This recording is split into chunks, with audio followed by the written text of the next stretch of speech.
tak ada nak sarung cincin, itu yang paling penting. Tak ada benda yang lain. Aku cuma mahukan kamu. Tiada bintang akan bersinar, tiada lagi bumi berputar jika ku tak bersamamu. Semuanya akan runtuh. Tiada bintang akan bersinar, tiada lagi bumi berputar jika ku tak bersamamu. Peran teknologi informasi dalam bidang ekonomi. Peran inovasi teknologi dalam pergerakan pertumbuhan ekonomi sangatlah penting dan dapat memberikan dampak yang signifikan. Inovasi teknologi, terutama dalam hal promosi, memainkan peran kunci dalam menciptakan peluang baru, meningkatkan efisiensi, dan mendorong perkembangan ekonomi yang berkelanjutan.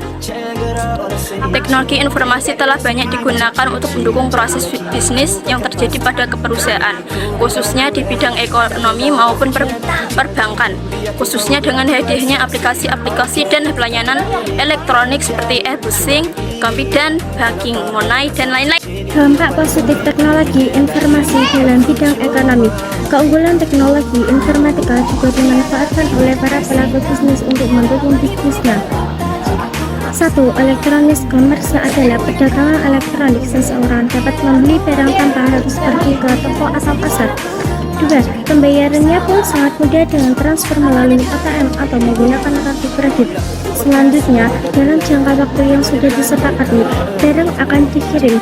3. E-banking adalah penghantar otomatis jasa dan produk kepada nasabah melalui elektronik komputer dan telepon pintar yang sering kita gunakan di zaman ini. Contohnya seperti ATM, lalu SMS banking, internet banking, dan lain-lain. Lapangan pekerjaan yang lebih luas. Pekerjaan dalam bidang teknologi informasi seperti pengembangan perangkat lunak, analisis data, dan ahli keamanan siber pun menjadi sangat penting. Selain itu, bisnis e-commerce memerlukan staf logistik, layanan pelanggan, dan manajemen gudang untuk mengoperasikan infrastruktur mereka. Transaksi dalam skala global. Bisnis dapat beroperasi dan bertransaksi secara global melalui platform digital. Ini membantu dalam memperluas pasar dan meningkatkan ekspor barang dan jasa. Perusahaan dapat menjual produk dan layanan mereka ke seluruh pelanggan dunia dengan mudah melalui platform e-commerce. Ini pastinya membuka peluang baru bagi eksportir dan menghasilkan devisa bagi negara. Dampak negatif teknologi informasi dalam bidang ekonomi.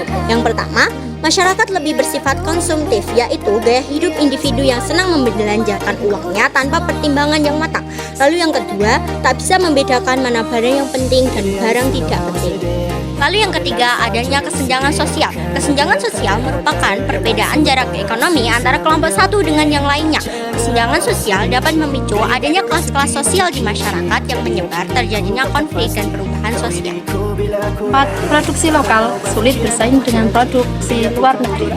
Selama ini, kendala yang mengakibatkan produk mereka tidak laku di pasaran karena selama ini masyarakat terlanjur terlena dengan produk impor. Kondisi ini membuat produk lokal kalah saing dengan produk luar negeri. Perekonomian negara bisa dikuasai pihak asing. Hingga kini, perekonomian tanah air selalu bergantung pada pihak luar negeri. Setiap program-program yang diagendakan banyak menggantungkan hutang luar negeri, sehingga hutang Indonesia pun kian membengkak. Penyebab utamanya adalah defisit dalam neraca eksternal, yakni defisit transaksi berjalan dan defisit pendapatan primer. Cadangan devisa yang kecil pun sampai pada tingkat membahayakan karena digunakan untuk mengintervensi pasar uang.